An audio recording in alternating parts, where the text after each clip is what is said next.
Yes, good morning, students.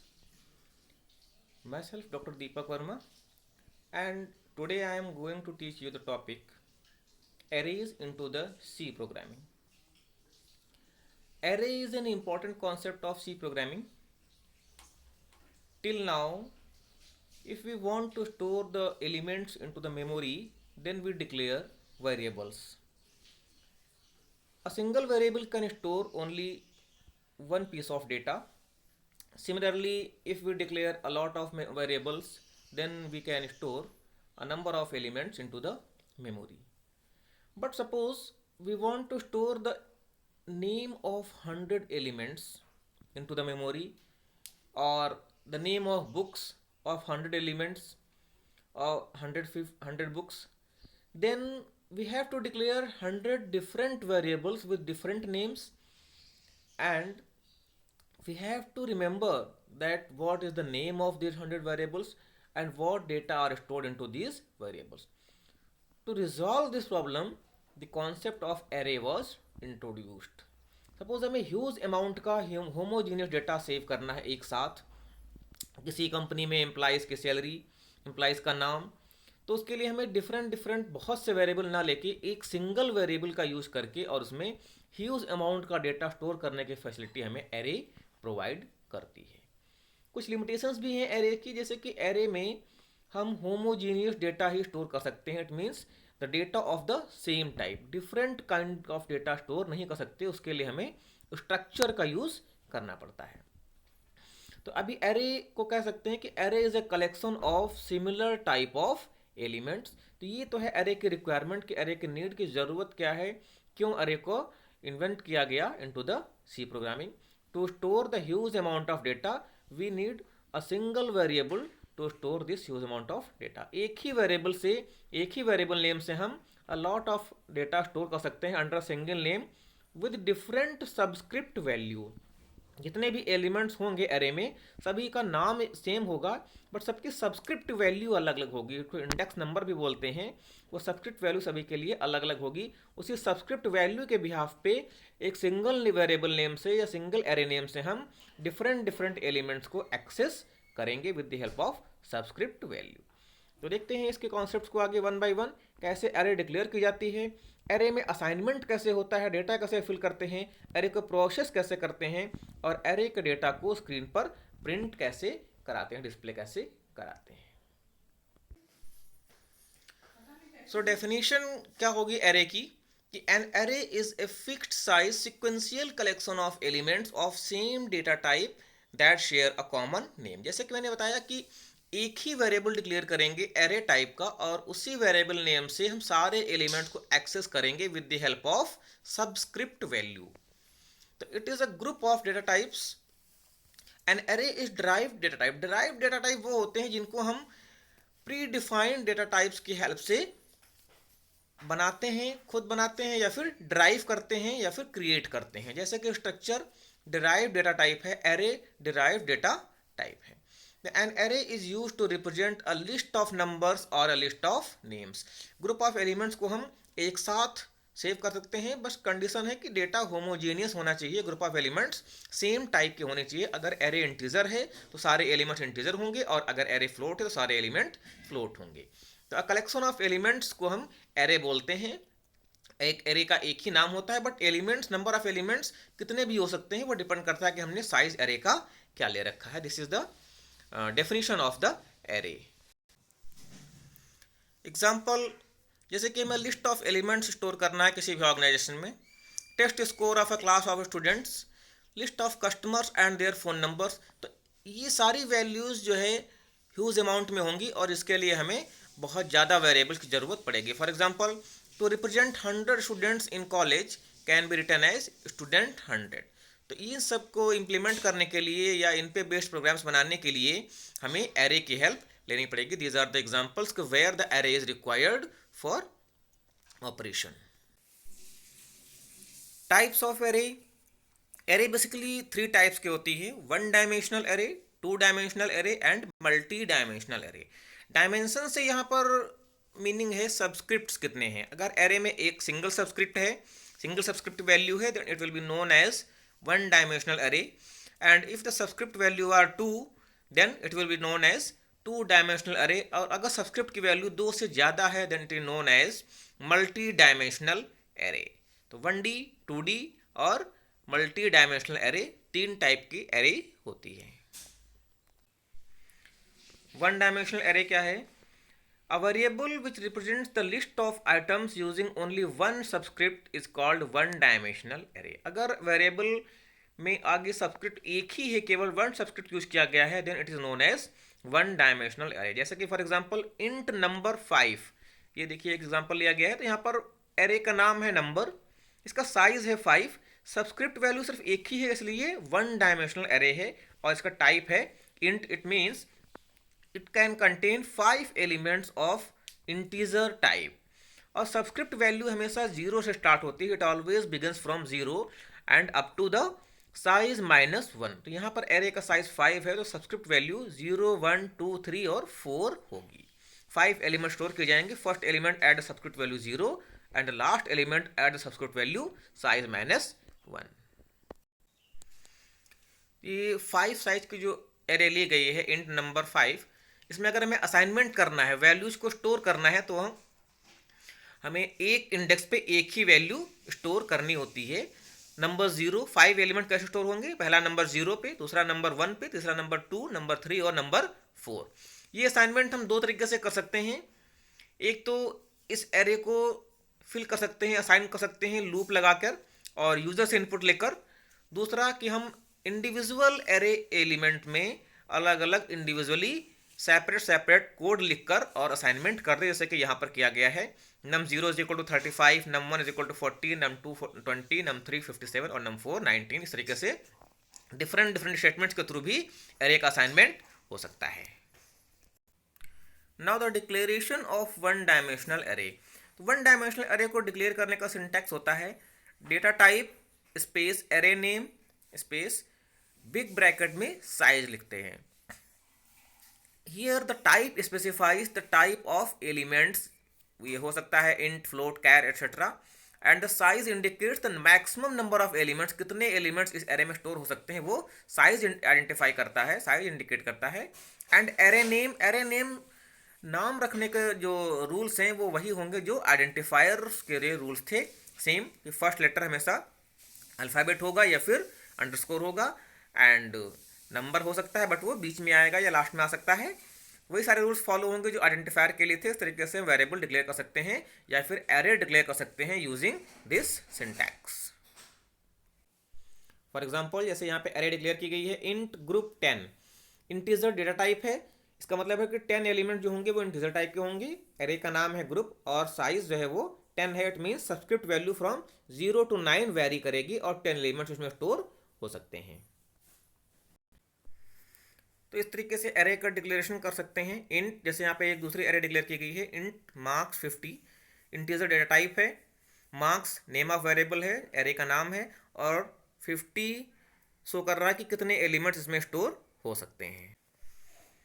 This is the representation of memory. Memory में data इस तरीके से एरे के फॉर्म में जाके सेव होता है।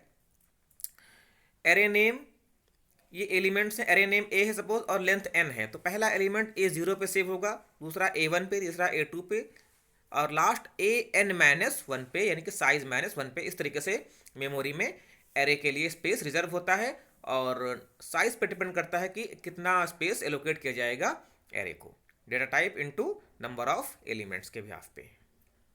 This is the memory allocation for the array. Now array का इनिशियलाइजेशन, तो एरे को हम इनिशियलाइज कर सकते हैं कंपाइल टाइम पर भी और रन टाइम पर भी।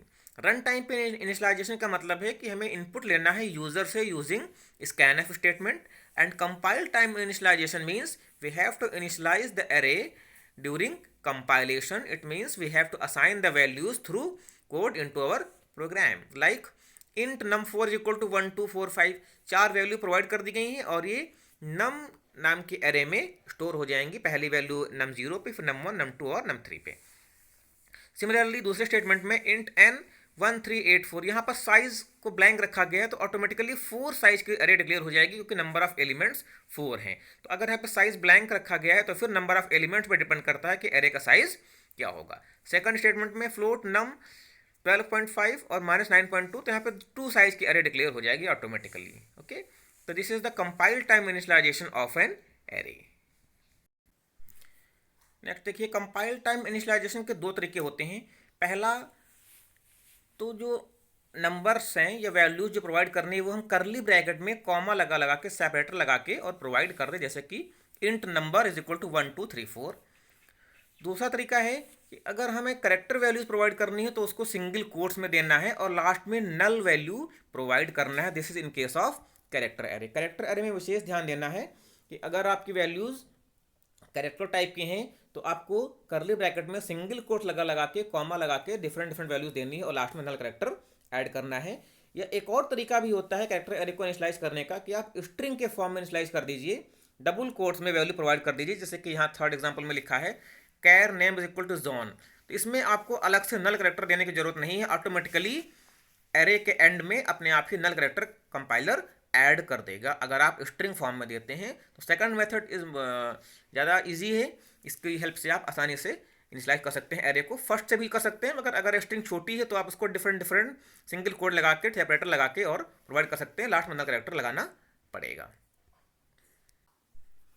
नाउ रन टाइम इनिशियलाइजेशन, अगर आपने कंपाइल टाइम पे एरे को इनिशियलाइज नहीं किया है तो आप रन टाइम पे इनिशियलाइज कर सकते हैं यूजिंग स्कैनएफ स्टेटमेंट। इनपुट लेकर ले सकते हैं यूजर से, या फिर कांस्टेंट वैल्यूज भी प्रोवाइड कर सकते हैं, जैसे कि यहाँ पर लूप के थ्रू प्रोवाइड की गई हैं।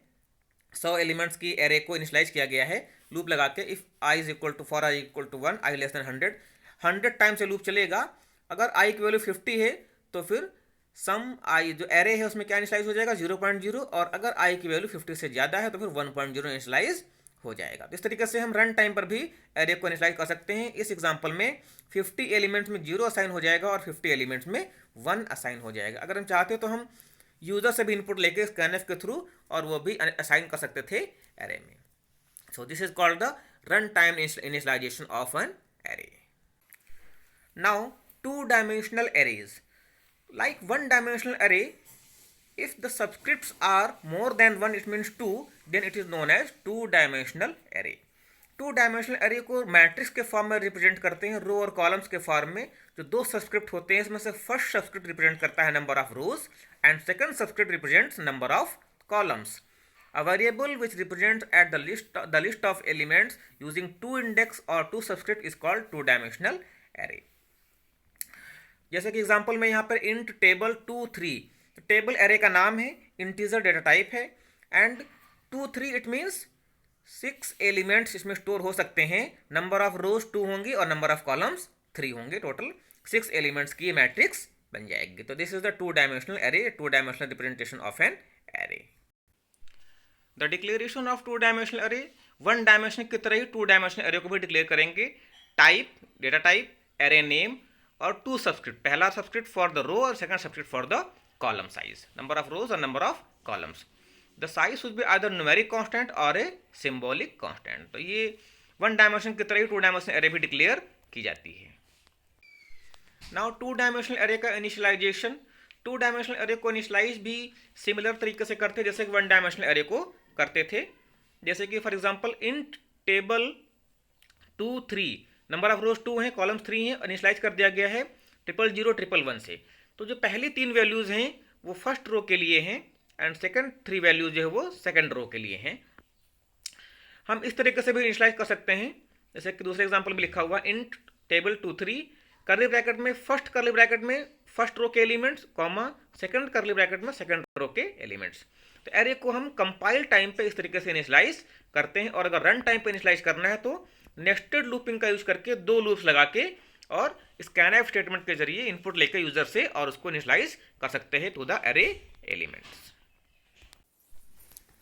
मेमोरी में डेटा किस तरीके से सेव होता है ये दिखाया गया है। देखिए, two dimensional array int table 2 3 initialise किया गया है 1 2 3 4 5 6 से। तो पहली वैल्यू 1 जो है वो किस में जाएगी, टेबल 0 0 में, सेकंड 0 1 में, टेबल 0 2 में नेक्स्ट वैल्यू, टेबल 1 0 में नेक्स्ट वैल्यू, टेबल 1 1 में और टेबल 1 2 में।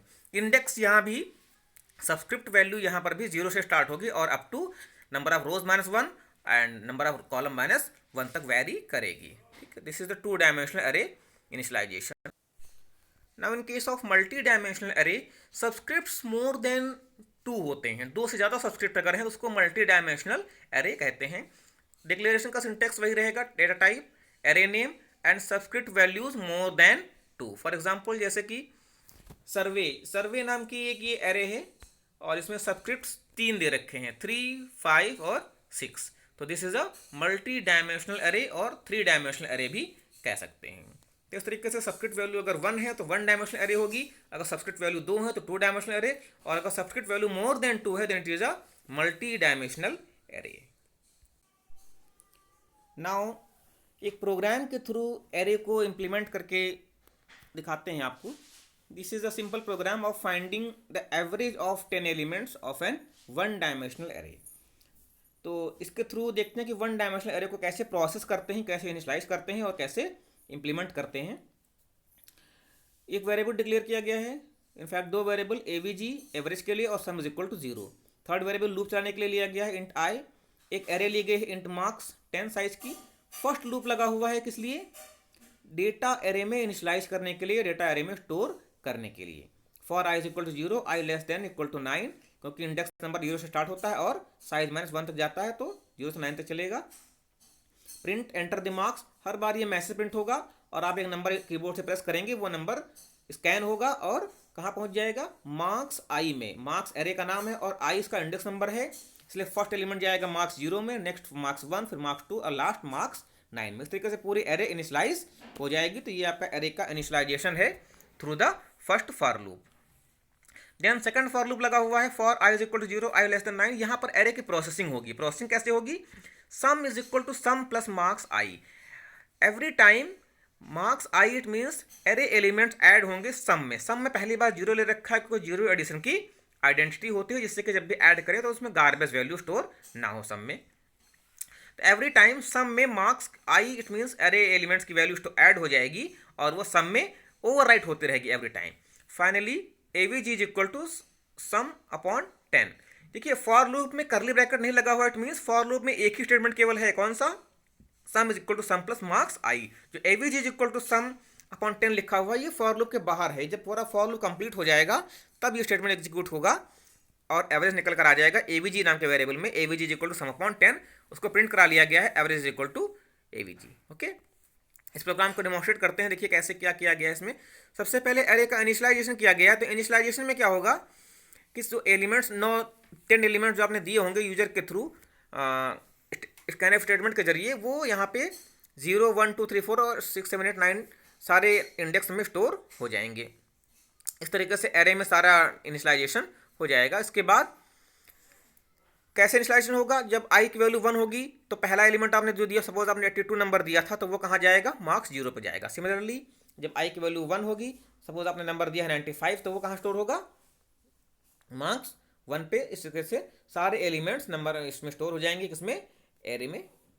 इसके बाद ये वर्किंग है फर्स्ट फॉर लूप की, जिसके थ्रू स्टेटमेंट स्कैन हो रहे हैं और स्टेटमेंट वो नंबर जो है वो 1 बाय 1 जो आप दे रहे हैं वो जाके मेमोरी में स्टोर हो रहे हैं, marks 1, marks 0, marks 1, marks 2, marks 3, marks 4 में।